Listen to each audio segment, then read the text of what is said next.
മലപ്പുറം വണ്ടൂർ നടുവത്ത് യുവാവ് മരിച്ചത് നിപ്പ ബാധിച്ചെന്ന് സംശയം വന്നിരിക്കുന്നു. കോഴിക്കോട്ടെ ലാബിൽ നിന്നുള്ള പരിശോധനാ ഫലം പോസിറ്റീവായി. പൂനെ വൈറോളജി ഇൻസ്റ്റിറ്റ്യൂട്ടിൻ്റെ ഫലം വന്നാലേ നമുക്ക് നിപ്പ സ്ഥിരീകരിക്കാൻ കഴിയൂ. ബംഗളൂരുവിൽ പഠിക്കുകയായിരുന്ന വിദ്യാർത്ഥി ഈ കഴിഞ്ഞ തിങ്കളാഴ്ചയാണ് മരിച്ചത്.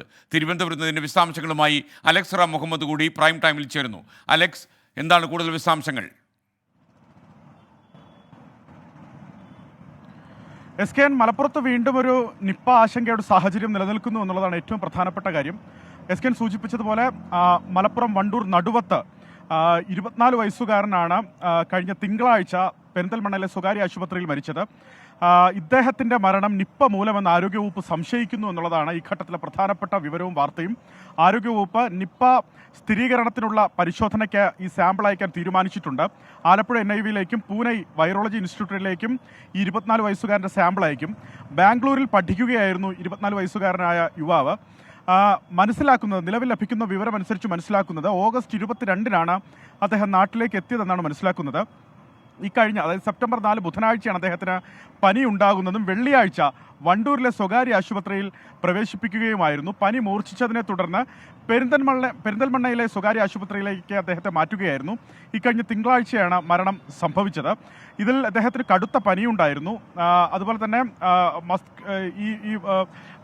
പേശിവേദന അടക്കമുള്ള കാര്യങ്ങൾ അദ്ദേഹത്തിന് ഗുരുതരമായി തന്നെ ഉണ്ടായിരുന്നു എന്നുള്ളതാണ്. അതായത് നിപ്പയുടെ രോഗലക്ഷണങ്ങൾ 24 വയസ്സുകാരൻ പ്രകടിപ്പിച്ചിരുന്നു.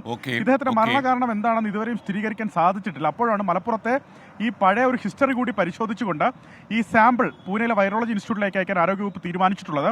അത് നിപ്പയാണെന്ന് സ്ഥിരീകരിച്ചാൽ കൂടുതൽ കർശനമായ ജാഗ്രതാ നടപടികളിലേക്ക് ആരോഗ്യവകുപ്പ് കടക്കും. പ്രാഥമിക ജാഗ്രത എന്നോണം ആരോഗ്യവകുപ്പ് ജില്ലാ മെഡിക്കൽ വിഭാഗത്തിന് ആ പ്രദേശത്തെ നിരീക്ഷിക്കാനും മറ്റുമൊക്കെ നിർദ്ദേശം നൽകിയിട്ടുണ്ട്. അത്തരത്തിൽ യോഗമൊക്കെ വിളിച്ച് ചേർക്കുന്നുണ്ട്.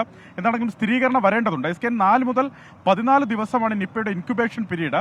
ഓഗസ്റ്റ് 22-നാണ് അദ്ദേഹം നാട്ടിലേക്ക് എത്തിയത് എന്നുള്ളത് സ്ഥിരീകരിച്ചാൽ ഒരുപക്ഷെ മലപ്പുറത്ത് എവിടെയെങ്കിലും നിന്നാകാൻ നിപ്പ ബാധിച്ചതെന്ന് കൂടി സംശയിക്കേണ്ടിയിരിക്കുന്നു. അങ്ങനെയെങ്കിൽ അതൊരു കർശനമായി പ്രതിരോധിക്കേണ്ട, ജാഗ്രത ഉണ്ടാകേണ്ട ഒരു സമയമായി അത് മാറും. എന്താണെങ്കിലും സ്ഥിരീകരണത്തിന് കാത്തിരിക്കുകയാണ് സംസ്ഥാന ആരോഗ്യവകുപ്പ്. Thank you Alex Ram Muhammad. Maveli നാടുവാണ കാലത്ത് മനുഷ്യരെല്ലാവരും ഒന്നുപോലെയായിരുന്നു എന്നൊരു മഹത്തായ സങ്കല്പത്തിൻ്റെ അനാവരണമാണ് ഓണാഘോഷത്തിൻ്റെ അടിസ്ഥാനം. നാളെ തിരുവോണം നാളിൽ നന്മയുടെ പ്രതീകമായ മഹാബലി എഴുന്നള്ളുന്നു. ലോകമെമ്പാടുമുള്ള മലയാളികൾക്ക് ഏറ്റവും വലിയ ഉത്സവമാണ് തിരുവോണം എന്ന് പറയുന്നത്. തിരുവോണ സദ്യ, അതൊക്കെ നിറവിൻ്റെ ഉത്സവം കൂടിയാണ്. എല്ലാ നിറവോടെയും നിങ്ങൾക്ക് തിരുവോണം ആഘോഷിക്കാൻ കഴിയട്ടെ. ഒരിക്കൽ കൂടി എല്ലാവർക്കും ഓണാശംസകൾ.